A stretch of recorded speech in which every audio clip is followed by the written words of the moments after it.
mu bigaragazo duhura nabyo mu nzira z'ibigaragazo duhura nabyo umwuka wera aradufasha tugatsinda ibigaragazo iyo wizeye umwana w'Imana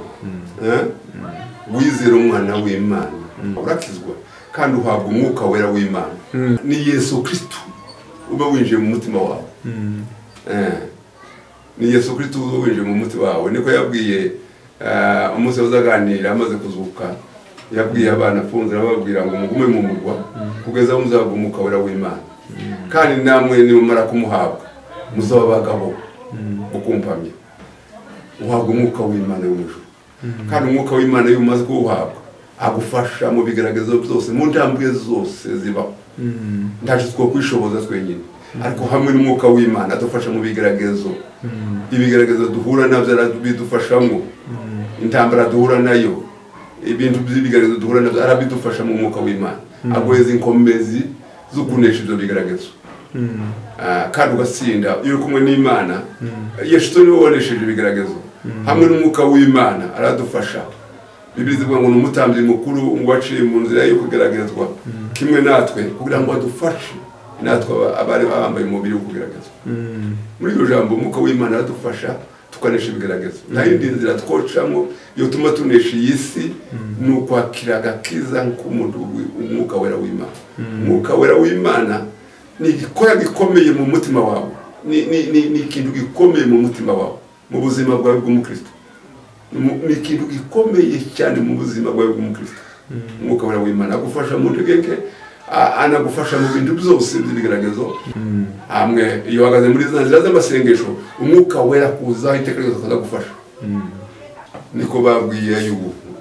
baramubwira ngo umuntu wari umukiranutsi gutyo yohura n'ibigaragazo bingana gutyo umukristo si ukuvuga ngo uko wizeye ngo tuzohura n'ibigaragazo erega ibigaragazo bigutera gukomera kandi mu ijambo ry'Imana ibigaragazo bifasha umuntu mu gukomera mu gakiza k'Imana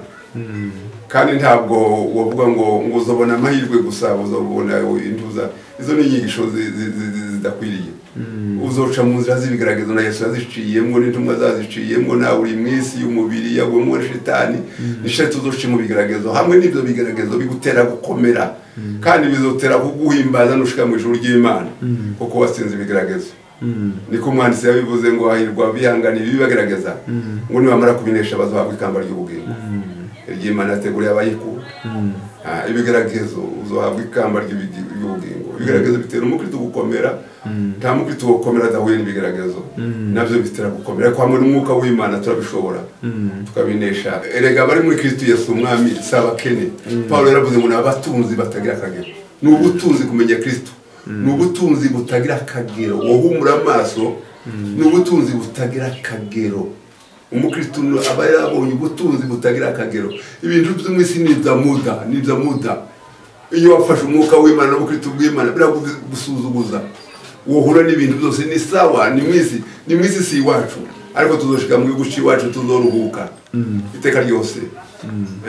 na Paulo yarabivuze ngo ibigaragazo byacu by'ibihwayihwayi kwiyongeranya kwayo tuzotemera ubwiza butazoshira ntacyo bitwaye umukene azoja mu ijuru cyane nduri umukene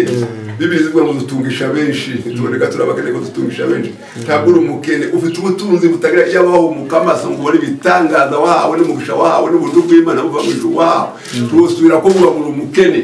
haba n'umunsi n'umwe umutunzi mu magana yose y'ukwisi wahawe ibitangaza umuririmbyi yaravuze ngo sinzibagirwa umunsi nakizwaga ngo ubwo Yesu yinjiraga muri jewe ubuntu bw'Imana nahawe bwo mu ijuru mu magana menshi y'abanyabyaha yarantoranije ngo mbe umuntu wiwe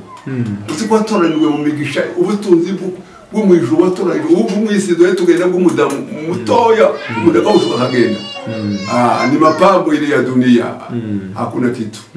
Bibiliya ivuga ngo timukiganyire mu muzoro ry'iki cyangwa muzambarike umushaka ubwami bw'Imana n'ibindi byose nzobibahera umuntu bw'Imana nubwo ngo haba n'ibyo by'Imana ifite umugisha w'icyari dutungisha iteka ryose hari abantu barimo kwibaza bagezi wenda benshi bibaza ku kibazo c'imperuka ese imperuka bamwe bakavuga ati ni ugutegereza cage c'impande izovuga abandi bakavuga ngo imperuka ngo ni igihe umuntu aba yapfuye ngo imperuka yiba yageze imperuka hari ibihe byinshi Imana yaremye ariko igihe ni igihe cy'umwisho c'imperuka cy'ubutumwa bwiza cy'ubuntu bw'Imana twahawe icyo cy'imperuka giheruka ibindi nimba utabonye agakiza k'Imana uratakaye kabisa. Hari igihe muririmbyi yaravuze ngo mahubiri na nyimbo za wokovu utakaponyamaza huku rafiki utakuwa wapi uzoba he. Hari igihe bizogenda bikagera iherezo kandi imperuka yo Biblia zivuga mu gitabo Timotheo Paulo yarabyanditse ngo azaba ari igihe wose mu gice cya 3 yaravuze ngo azaba ibihe by'imperuka yarabibonye ishusho yazo. Aravuga ngo abantu bazabikunda bakunda injiriya birarira batukana bakundira ababyeyi indashima bene abo ngabo zo bisome mu rwandiko rwa Timotheo uzosanga imperuka iyo ngiyo imperuka niyo ngiyo muri teka ryose. Ariko twebwe twe kugira imperuka nziza tukarindirira Yesu Kristo umunsi azohamagara umunsi azohamagara ijwi ryiwe rivuye mu ijuru ryo n'itorero abakristo bazozuka natwe abazo bariho dusanga n'umwami mu kirere tuzogenda tuzakora n'Imana. Na imperuka ni iyo mwisho ikindi gihe cy'umwisho ndakindi gihe cy'ubuntu n'igihe cy'umwisho gupfa n'ibisanzwe. Bibiri zivuga ngo uko abana bahuje amaraso n'umubiri ngo nabo yahujije ibyo kugira ngo urupfu rwiwe aruhinduza ubusubira rufite ubutware bw'urupfu ari Satani ngo abone uko abatura abantu bahoze mu bubata bwo gutinya gupfa. Yesu yanesheje urupfu arazuka imbaraga z'urupfu zarashize muri ibyo ko yavuze ngo mavuta y'ina ngubu Yesu arivunja bucu naye ari wakomba watu bafame batu ko Yesu yazutse nanje nzozuka hamwe nawe sibe kubana iteka ryose. Gucungwa kwarabaye guzuka kwa Yesu niko tangiro ry'ubutumwa bwiza ko gucungurwa k'umuntu ntabwo badufite urupfu n'irembo rigenda mu ijuru. Hariho ubutumwa mperutse kumva hari umuntu umwe uherutse kubwiriza aravuga ngo umuntu iyo avutse ngo azavuka n'icaca inkomoko.